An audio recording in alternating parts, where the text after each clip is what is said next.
Welcome back, everybody! This is Metal Rocker 86, here at it again, reviewing another album. So what's next for us? More like who's next for us, as I will be reviewing The Who, that's right, The Who, and the album Who's Next. The Who is a British rock band that started in 1964 in London.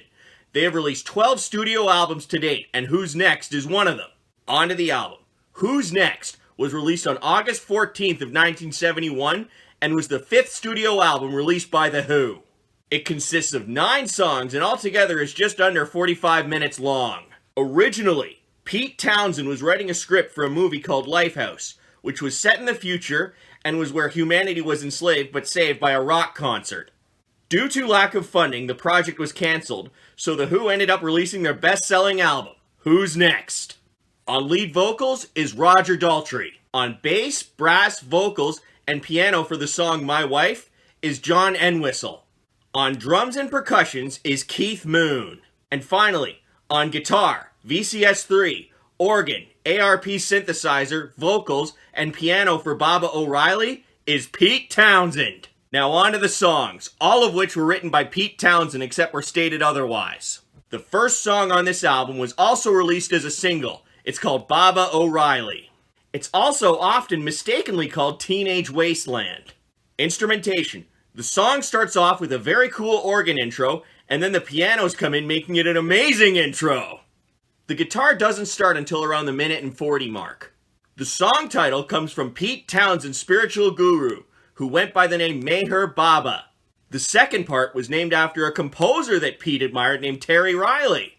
Originally, this song was going to be the opening song to the film Lifehouse, which was scrapped.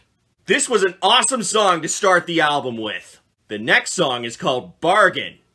Instrumentation. It starts off with a soft intro, but things get a lot harder when the awesome guitars come in. During the bridge and the solo, things go back to being soft, but soon after they get harder again. This song was written for Pete Townshend's spiritual guru, and it's about going after spiritual enlightenment by letting go of your material belongings. This was another great song on the album. Now, we get to Love Ain't For Keeping.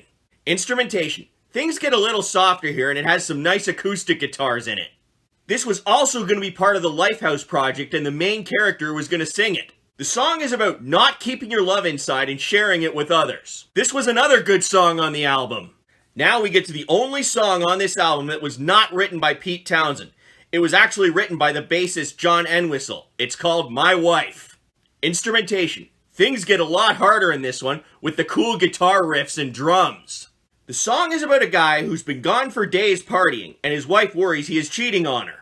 This was inspired when John Entwistle was out partying late one night and when he got home his wife was not happy with him. John Entwistle also provides the awesome vocals in this song, giving Daltrey a break. This was another good song on the album. Now we get to The Song Is Over. Instrumentation. Things get a little softer here as Nicky Hopkins opens with the pianos, but the guitars come in soon after that. This song was originally going to be the ending song for the Lifehouse project, and it was going to play as the crowd leaves the concert and then go into the credits. Townshend and Daltrey also share the vocals on this one. The theme of this song is moving on. Like when a relationship ends, yeah, it can be heartbreaking, but you have to move on. This is another good song on the album. This next song is called Getting in Tune.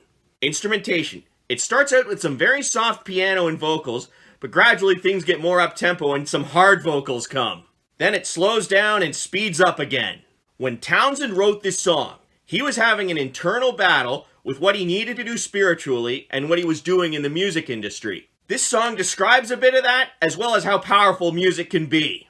It was also going to be part of the Lifehouse project, and it's an awesome song on the album. Now we get to a song called Going Mobile. In this one, Pete Townshend was on lead vocals, guitars, and synthesizer, as Roger Daltrey did not take part in this song. It was also going to be part of the Lifehouse project. About a year before this song was written, Pete Townshend bought a mobile home, because one of the things he liked to do was take a trip with no destination in mind. This was another song I liked on this album. Now we get to Behind Blue Eyes, which was also released as a single.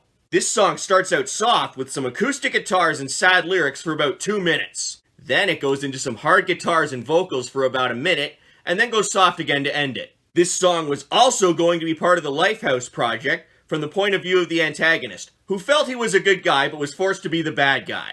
Townsend originally wrote this song because he was tempted by groupies a few times, but he went back to his room to write a prayer. It eventually became this song about his feelings of angst. This was an amazing song for the album. Now we get to the final song on the album.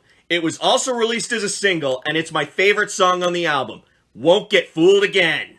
This up-tempo hit has some awesome guitars and great energy. This song is about a revolution, where people are overthrowing the government and then a new government comes in, but it turns out to be no different from the last one. This was an amazing song to end the album with. So what did I like about this album? This album blew me away. It has some great songs and the instrumentation was phenomenal.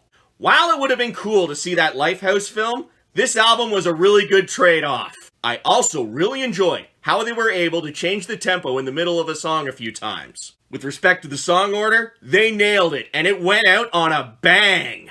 To conclude this, I will say go listen to this album. Well, that's the end of this review. If you liked it, please give it a thumbs up down below, and don't forget to subscribe and share. Until next time, rock on!